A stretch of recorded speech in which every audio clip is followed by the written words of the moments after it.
Nous allons aujourd'hui avoir pour thème « La foi est mise à l'épreuve ». Et donc, nous avons besoin dans cette mise à l'épreuve de la parole de Dieu, de la puissance de sa grâce, afin de nous soutenir, de renouveler nos cœurs.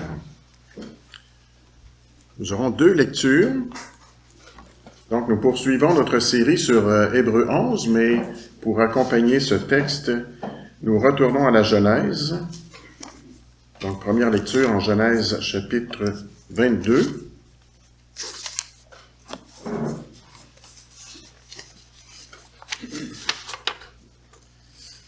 Que vous trouverez au début, à la page 15. À propos de la mise à l'épreuve d'Abraham. Une histoire saisissante.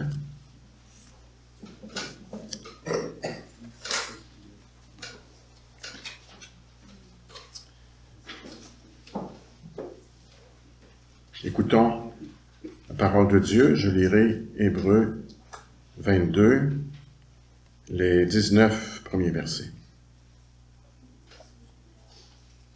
Après cela, Dieu mit Abraham à l'épreuve. Il lui dit, « Abraham ». Celui-ci répondit, « Me voici ». Dieu dit, « Prends ton fils unique, celui que tu aimes, Isaac.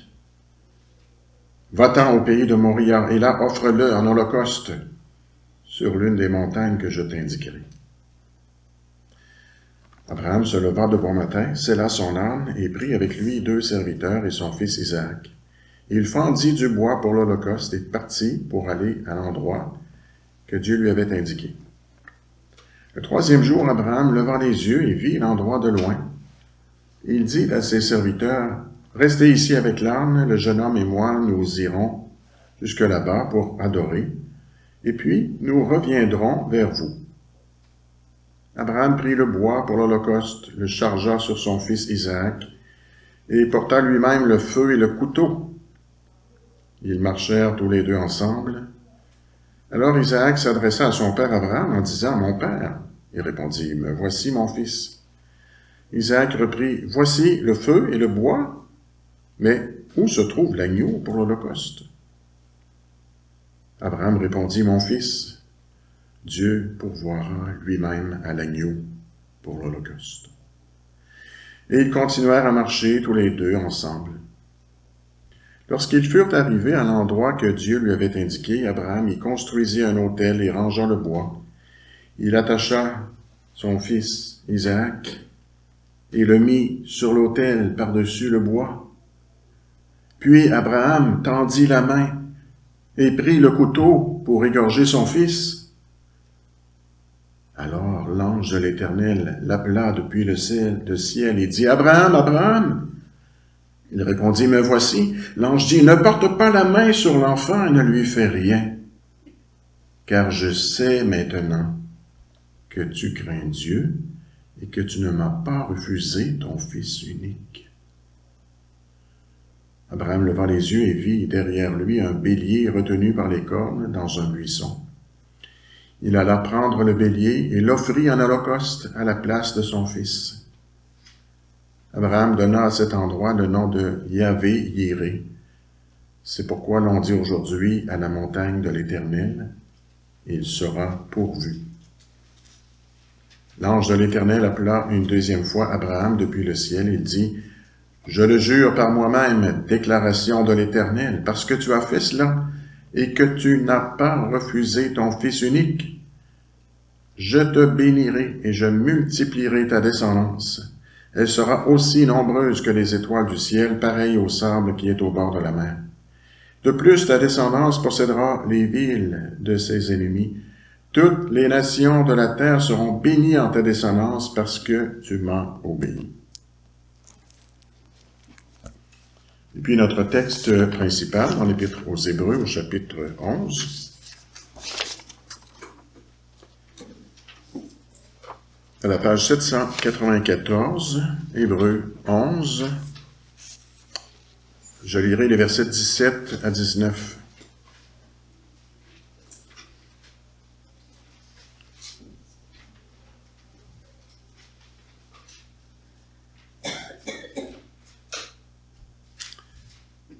Hébreux 11, verset 17, c'est par la foi qu'Abraham a offert Isaac lorsqu'il a été mis à l'épreuve.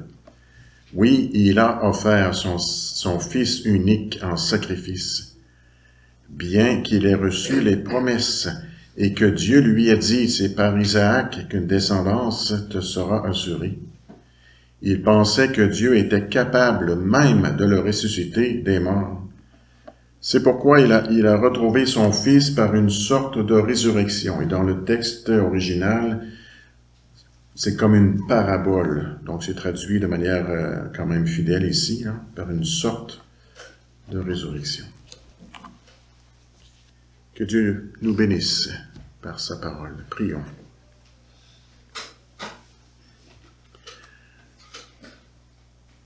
Seigneur notre Dieu, c'est en tremblant que nous nous approchons de toi, que nous nous mettons à l'écoute de ta parole. Calme nos cœurs, nos esprits, nos pensées. Éloigne toute distraction de nous, afin que nous puissions nous concentrer sur ce que tu nous as révélé dans ta parole, dans ces passages ici qui sont vraiment saisissants. Que ton évangile soit au cœur de cette proclamation, que nous puissions y voir toute la beauté et la grandeur de ta grâce envers nous, indignes pécheurs. Daigne nous visiter d'en haut par ton Esprit Saint, éclairer nos vies de ce merveilleux évangile. Nous t'en prions en Jésus-Christ. Amen.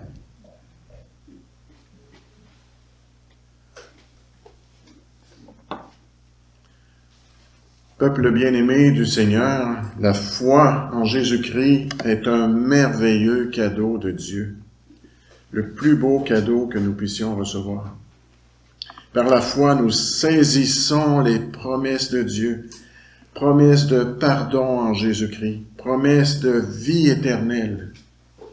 La foi nous donne une grande joie aujourd'hui, au milieu des souffrances, au milieu des difficultés de la vie, mais une grande joie aujourd'hui et une grande espérance pour l'avenir. Mais celui qui nous donne la foi, qui nous fait ce merveilleux cadeau de la foi, est également celui qui met à l'épreuve notre foi. C'est peut-être une partie que nous avons plus de difficultés à apprécier, mais qui est importante. Dieu lui-même, à travers les événements, à travers les circonstances de la vie, vient tester la solidité de notre foi. Non pour la détruire, ni parce qu'il ne nous connaît pas, il aurait besoin d'investiguer pour savoir si vraiment nous avons la foi, mais pour la fortifier, cette foi, pour fortifier notre foi. Les épreuves que Dieu nous envoie ont pour but de faire grandir notre confiance en lui, solidifier notre foi en lui. En Hébreux 11, que j'appelle le temple de la renommée des croyants, eh bien, ce chapitre nous présente des gens ordinaires qui ont cru dans la promesse de Dieu. Et c'est ça qui fait qu'ils sont extraordinaires, qu'ils sont dans ce temple de la renommée des croyants, les gens ordinaires qui ont cru dans la promesse de Dieu. Et un extrait de leur vie nous est donné pour nous encourager justement dans la foi, dans notre marche avec Dieu et à travers la mise à l'épreuve de la foi. Abraham, ici, retient encore notre attention. Lui, le père des croyants, eh bien, son histoire a beaucoup à nous dire. Dans la Genèse, Dieu est apparu à Abraham à 5 reprises. En Genèse 12, Dieu appelle Abraham, on se souvient de ces fameux appels. En Genèse 15, Dieu lui promet une descendance aussi nombreuse que les étoiles du ciel. Regarde les étoiles dans le ciel, si tu peux les compter, ta descendance sera aussi nombreuse. En Genèse 17, Dieu le corrige après son péché avec Agar, et il vient lui préciser que la descendance promise passera par sa femme Sarah. En Genèse 18, le Seigneur lui annonce la naissance toute prochaine, finalement, de l'enfant promis. Et puis, en Genèse 22, notre texte, Dieu demande à Abraham une chose absolument renversante. « Abraham, prends ton fils, va sacrifier ton enfant que tu aimes. Comment comprendre une telle demande? Assurément, la foi d'Abraham est durement mise à l'épreuve. Voilà, c'est notre thème, la foi est mise à l'épreuve. Et nous verrons ces trois parties, la nature de cette mise à l'épreuve, la réponse à cette mise à l'épreuve et enfin, le résultat de cette mise à l'épreuve. La nature, la réponse, le résultat. Donc, de quoi s'agit-il? La nature de cette mise à l'épreuve. Abraham est déjà passé par bien des moments difficiles, c'est pas la première fois. Mais Dieu lui a réservé l'épreuve ultime pour sa vieillesse. Alors, soyez mis en garde, c'est pas seulement les plus jeunes qui peuvent traverser de dures épreuves. Genèse 22, 1 et 2, Dieu mit Abraham à l'épreuve. C'est texto, c'est explicite. Il lui dit, Abraham, prends ton fils unique, celui que tu aimes, va-t'en au pays de Moria, et là, offre-le en holocauste, donc un sacrifice complet, sur l'une des montagnes que je t'indiquerai. Ces paroles ont dû transpercer son cœur. Imaginez, il y avait un jeune garçon ici, là. Une jeune fille ici, là. On connaît, plusieurs d'entre nous sont parents ou grands-parents ou ont des personnes dans leur entourage. Essayez d'imaginer. La mise à l'épreuve d'Abraham touchait à ses émotions, ses entrailles les plus profondes. Mais étonnamment, Genèse 22 ne nous dit aucun mot sur ses émotions. Rien du tout à ce chapitre. Le texte se concentre sur autre chose. Même si nous, on pourrait se dire, bon, qu'est-ce qu'il ressentait? C'est pas ça ici qui nous est révélé. Mais quand même, le sacrifice que Dieu lui demandait, c'est l'enfant qu'il chérissait, et Dieu a pris la peine, hein, celui que tu aimes. Ce test de la foi devait éprouver son amour qu'Abraham avait pour Dieu, sûrement. Abraham, est-ce que tu aimes Dieu plus que tu aimes ton enfant? Quand Dieu nous met à l'épreuve, il vient tester si nous l'aimons vraiment de tout cœur. Notre amour pour Dieu est-il plus grand que tout? Sommes-nous prêts à sacrifier ce que nous avons de plus précieux pour suivre Jésus? Question incisive. Mais la mise à l'épreuve d'Abraham allait plus loin encore, si c'est possible. Dieu est venu en fait tester sa compréhension spirituelle du plan de Dieu. Hébreux 11, 17, 18, c'est là que notre texte principal intervient de manière assez forte. C'est par la foi qu'Abraham a offert Isaac lorsqu'il a été mis à l'épreuve. Donc l'auteur reprend cette même notion de mise à l'épreuve.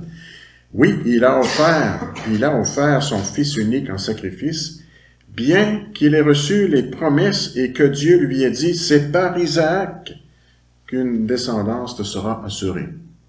Alors, voyez le lien, la correspondance entre la promesse de Dieu et ici la demande de Dieu. L'enfant que Dieu lui a demandé d'offrir n'était pas seulement un enfant chéri, c'était l'enfant que Dieu lui avait spécifiquement promis, Isaac, l'enfant par qui toutes les autres promesses rédemptrices de Dieu en faveur des nations allaient passer. Tu auras une descendance nombreuse. Un sauveur naîtra de ta descendance à travers Isaac. Et toutes les nations de la terre seront bénies à travers lui. Humainement parlant, mettre à mort cet enfant, c'était en fait saboter complètement le plan rédempteur de Dieu pour l'avenir. C'était saboter notre propre salut. C'était empêcher que Jésus, la descendance promise, vienne à travers Isaac et que nous soyons sauvés. Pendant des années, Dieu avait fait miroiter à Abraham de belles et grandes promesses d'avenir concernant la rédemption à travers cet enfant. Même quand sa femme était devenue beaucoup trop vieille pour avoir un enfant, Dieu lui avait répété sa promesse. « Crois dans ma parole, toi et Sarah, vous aurez un fils.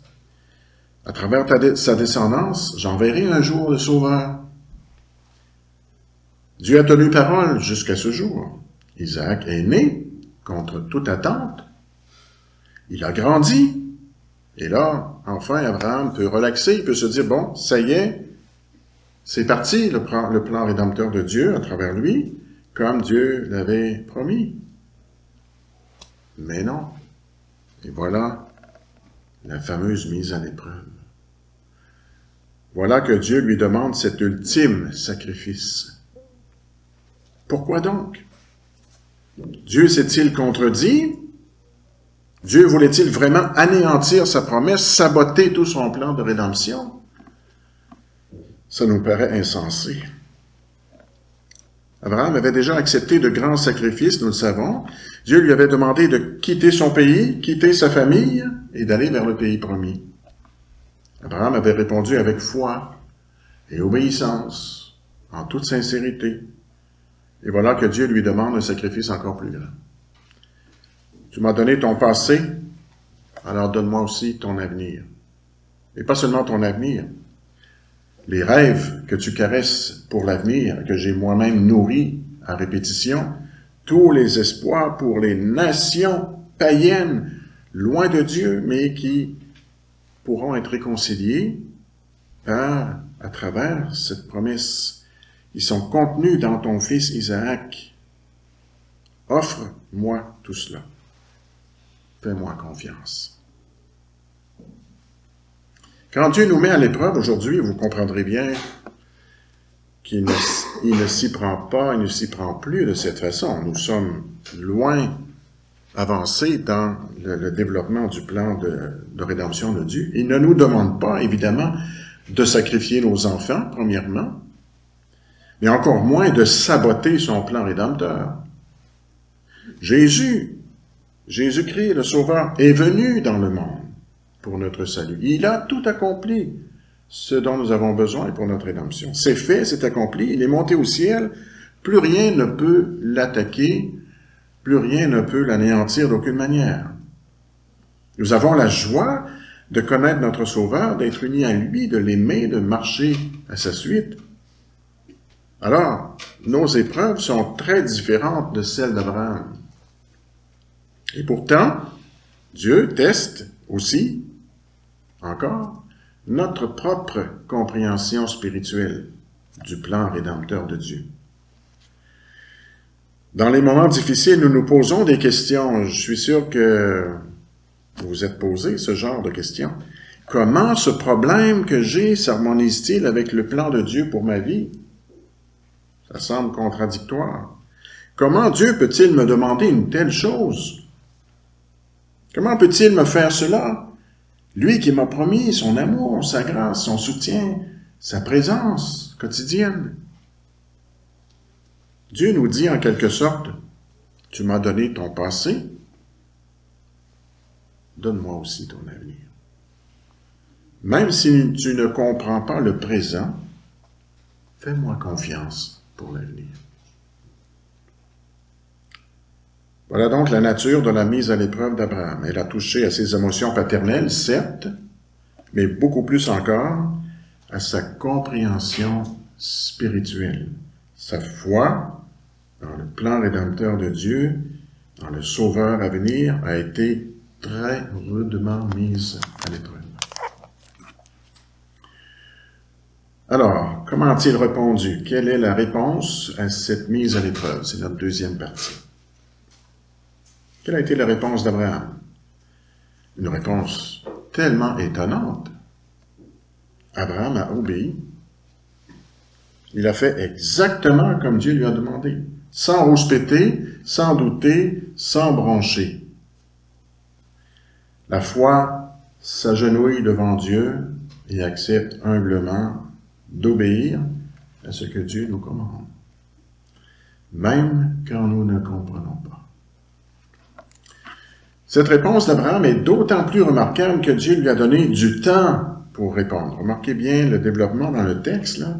Dieu n'a pas dit, bon, sacrifie ton fils immédiatement, on y va au plus vite, et puis c'est fait. Non. Dieu dit en Genèse 22, 2, prends ton fils unique, et remarquez bien le mot unique, hein? Et il revient dans Hébreux 11, prends ton fils unique, on va y revenir. Va-t'en au pays de Moria, et là il y a une distance, et offre-le en holocauste sur l'une des montagnes que je t'indiquerai. Donc, vous voyez, la réponse d'Abraham s'est déroulée par étapes sur un long trajet que Dieu lui avait indiqué. Donc, Dieu voulait qu'il y ait toutes ces étapes. Et remarquez bien l'insistance du texte sur le factuel, sans la moindre allusion aux émotions, comme j'ai déjà dit. Genèse 22, versets 3 et 4. Abraham se leva de bon matin, sella son âne, et prit avec lui 2 serviteurs et son fils Isaac. Il fendit du bois pour l'holocauste et partit pour aller à l'endroit que Dieu lui avait indiqué. Le 3e jour, 1 jour, 2 jours, le 3e jour, Abraham leva les yeux et vit l'endroit de loin. 3 jours de marche à transporter le bois, à tenir le couteau dans sa main, 3 jours à ne penser à rien d'autre. Il avait le temps d'absorber dans son cœur toute la portée du geste qu'il se préparait à commettre. 3 jours à demander à Dieu la force dont il avait besoin pour l'honorer par sa foi et son obéissance. Genèse 22, 9 et 10. Lorsqu'ils furent arrivés à l'endroit que Dieu lui avait indiqué, Abraham y construisit l'autel. Et encore là, c'est pas fini, il y a du travail. Il construisit l'autel, rangea le bois. Il attacha son fils Isaac et le mit sur l'autel, par-dessus le bois. Puis Abraham tendit la main et prit le couteau pour égorger son fils. Le moment de vérité est arrivé, et voici la réponse d'Abraham, l'obéissance de la foi. Hébreux 11, 17 résume en disant « C'est par la foi qu'Abraham a offert Isaac lorsqu'il a été mis à l'épreuve. Oui, il a offert son fils unique en sacrifice. » Marquez bien le temps des verbes, mais ici, dans le français, c'est pas tout à fait aussi précis qu'en grec. Le premier verbe, « il a offert », indique une action accomplie. C'est comme si ça avait été accompli. Comme si Abraham avait réellement offert Isaac, parce que c'est ça qu'il s'apprêtait à faire. Dans son cœur, c'était fait. Le deuxième verbe, qu'on a encore traduit par « il a offert », mais qu'on devrait traduire par « il offrait », il était en train de, indique une action sur le point de s'accomplir.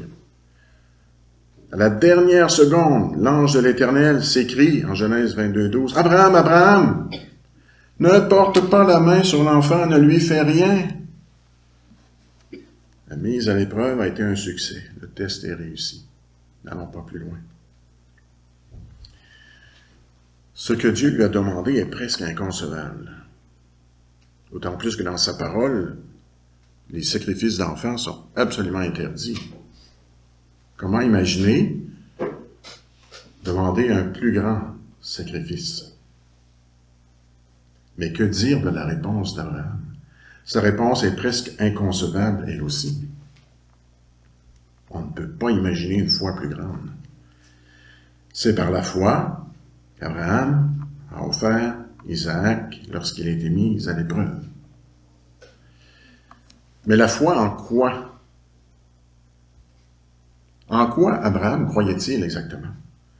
Eh bien, il avait toujours foi dans la même promesse qui n'avait pas changé, qui avait été répétée à maintes et maintes reprises. Promesse de rédemption à travers ce Fils. Toutes les promesses de Dieu que Dieu lui avait faites et qui devaient passer par cet enfant, Abraham était encore et toujours convaincu que Dieu allait les accomplir d'une manière ou d'une autre, contre toute attente, espérée contre toute espérance. L'auteur de l'Épître aux Hébreux ajoute ce beau commentaire très éclairant au verset 19. Il pensait que Dieu était capable même de le ressusciter des morts. Voilà la clé ici. Abraham était convaincu que Dieu était assez puissant pour ressusciter cet enfant de la mort. C'est pour cela qu'il a dit à ses serviteurs, en Genèse 22, 5, « Restez ici avec l'âne, le jeune homme et moi, nous irons jusque là-haut pour adorer, puis nous reviendrons vers vous. » nous reviendrons vers vous. Ce n'était pas une blague pour cacher ce qu'il allait faire. Nous reviendrons vers vous. Et ils sont revenus. Abraham était certain de revenir avec son fils ressuscité. Il était certain que Dieu allait faire ce miracle plutôt que de trahir sa promesse et saboter son plan de rédemption. Quand notre foi est mise à l'épreuve, des doutes surgissent, des tentations surgissent, des questionnements surgissent. La terre peut même se mettre à branler dans un sens spirituel. Alors, méditons sur la puissance de Dieu. Méditons sur la fidélité de Dieu. Il est capable de faire tout ce qu'il a dit qu'il ferait, et il est fidèle pour le faire. Quel encouragement, n'est-ce pas? Nous avons tendance à chercher ailleurs quand lui est la solution à nos problèmes. Quand nous sommes au milieu du feu, nous courons à gauche, à droite, comme une poule qui a perdu sa tête, sans savoir où aller, où trouver la solution. Déposons plutôt nos fardeaux aux pieds de Jésus et recevons sa paix, même dans la turbulence. Surtout dans la turbulence. Il est tout-puissant, il sait ce qu'il fait, il est fidèle à ses promesses, même si nous ne comprenons pas. Laissons-lui la solution entre ses mains. Psaume 37, verset 5. Recommande ton sort à l'Éternel, mets ta confiance en lui, et il agira. Abraham s'en est remis à l'Éternel. Seigneur, tu es capable de ressusciter Isaac, et tu es fidèle.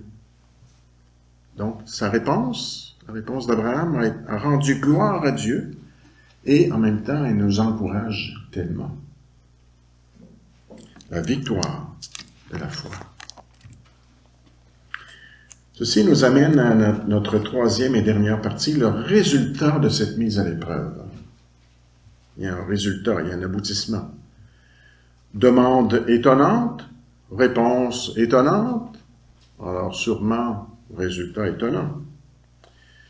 Mais une question nous tracasse et je vous entends presque encore la poser.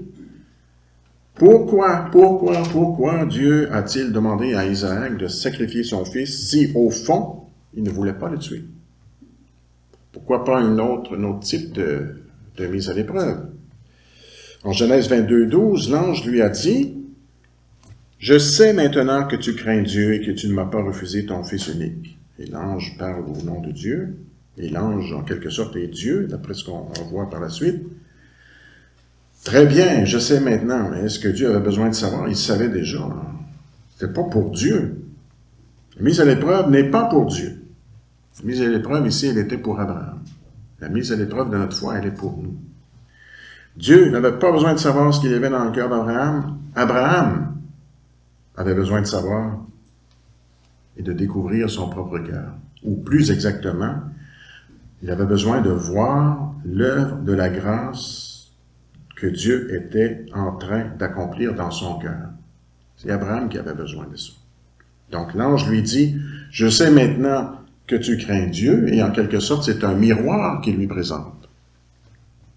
Alors toi aussi, Abraham, reconnais la belle œuvre que Dieu est en train d'accomplir dans ton cœur. » Pourquoi Dieu nous envoie-t-il des épreuves? Plusieurs raisons sans doute, mais en particulier pour nous faire découvrir l'œuvre de la grâce qu'il est en train d'accomplir dans nos cœurs. Comme l'apôtre Paul dit en Romains 5, versets 3 et 4, l'épreuve produit la persévérance produit la victoire dans l'épreuve, et la victoire dans l'épreuve produit l'espérance. Autrement dit, l'œuvre que Dieu est en train d'accomplir en nous donnant la persévérance, la victoire dans l'épreuve, ça nous donne une espérance. Je vois Dieu à l'œuvre dans ma vie qui me soutient. Quelle espérance ça me donne. Dieu nous donne la patience, la persévérance, alors certainement ça nous encourage pour la suite des choses. Oui, c'est vrai, je vois que l'Esprit Saint agit en moi, il me transforme, il me fortifie. Voilà encore une raison d'espérer pour l'avenir. Et cette histoire va toutefois beaucoup plus loin. Sa raison d'être est plus profonde encore. Au fond, cette histoire est un miroir, oui, mais qui nous fait voir pas seulement notre cœur, pas seulement le cœur d'Abraham, mais notre Sauveur lui-même. Et c'est ça surtout le point principal de cette histoire. En Genèse 2:7, Isaac a posé cette question naïve à son père. Voici le feu, voici le bois, mais où se trouve l'agneau pour l'Holocauste? Dans toute sa naïveté, dans sa fraîcheur, Isaac pose une question absolument incroyable, profonde, capitale. Où est l'agneau? Où est l'agneau? Écoutez la réponse d'Abraham au verset suivant. « Mon fils, Dieu pourvoira lui-même à l'agneau pour l'Holocauste. » Dieu pourvoira lui-même. Quelle réponse! Comment Abraham a-t-il été capable de donner cette belle réponse? Parce que dans son épreuve, Dieu s'est fait connaître à lui. Sans tout comprendre, il percevait que Dieu avait le plan de pourvoir pour l'agneau. Au fond, Dieu demandait à son serviteur Abraham exactement ce que lui, Dieu, le Père céleste, avait prévu de faire de toute éternité. Dieu le Père avait planifié depuis toujours d'offrir en sacrifice son propre Fils unique, bien-aimé. Ton Fils unique, ton unique, sacrifie-le. C'est ça que Dieu avait voulu, avait prévu de toute éternité de faire. Isaac est une illustration de Jésus-Christ, un miroir du Christ, le serviteur souffrant, comme nous avons lu en Ésaïe 53. Il est, Isaac, le pâle reflet du grand descendant d'Abraham et d'Isaac. Oui, Dieu a pourvu à l'agneau, au-delà de toute espérance. Le Père céleste a sacrifié son Fils bien-aimé sur la croix. On ne peut pas imaginer un plus grand sacrifice. Quel grand amour pour tous ses élus, pour tous ceux qui croient en Jésus-Christ. À la croix, il n'y avait pas d'ange pour empêcher le Père de frapper. Rien pour stopper le couteau à la dernière seconde.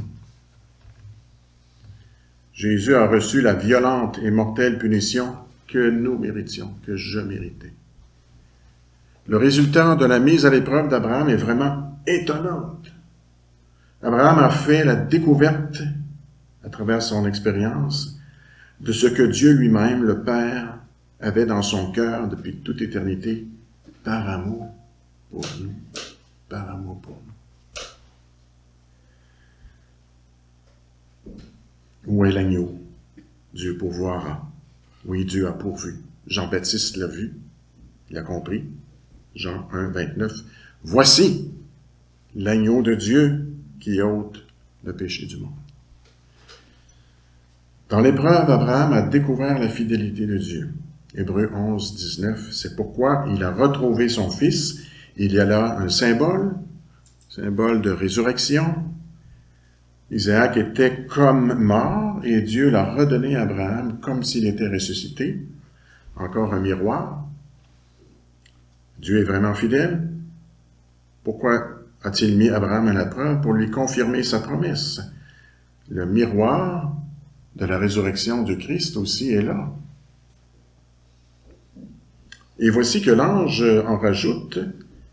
Il nous explique en Genèse 22, 16 à 18, « Je le jure par moi-même, déclaration de l'Éternel. » Donc c'est là que nous voyons que l'ange, c'est Dieu lui-même en fait. « Parce que tu as fait cela, que tu n'as pas refusé ton Fils unique, je te bénirai et je multiplierai ta descendance. Elle sera aussi nombreuse que les étoiles du ciel, pareille au sable qui est au bord de la mer. Toutes les nations de la terre seront bénies en ta descendance parce que tu m'as obéi. » Non, le plan rédempteur de Dieu n'est pas saboté. Au contraire, il est confirmé encore plus solidement. Parce que tu as fait cela, ma promesse de salut et de bénédiction pour les nations est confirmée à jamais. Les promesses de salut pour les nations devaient toutes passer par Isaac pour se rendre à Jésus-Christ. et pour s'accomplir par lui dans toute leur richesse.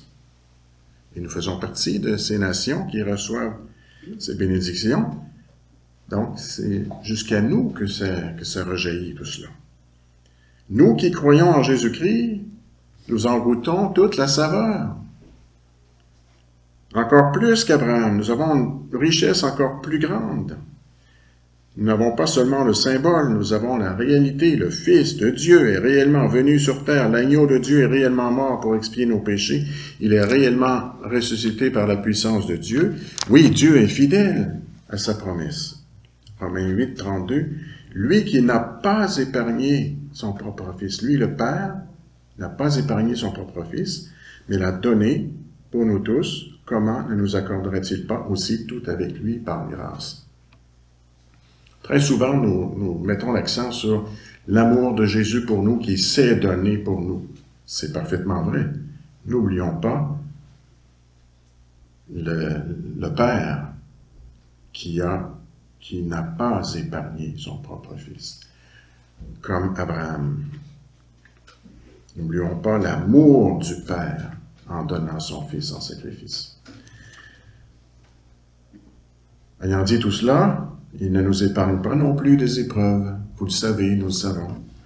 Il nous les envoie pour nous faire découvrir encore plus l'œuvre de sa grâce dans nos cœurs.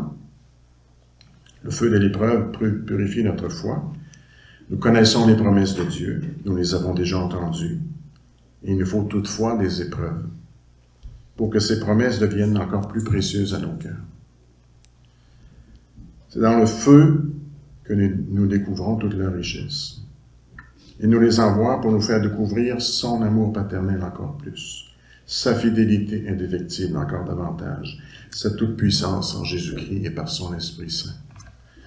Acceptons les épreuves avec foi et confiance en Dieu, avec la force de sa grâce. Acceptons-les dans l'humble obéissance à sa parole et dans la plus grande joie d'appartenir pour toujours à notre Sauveur. Amen.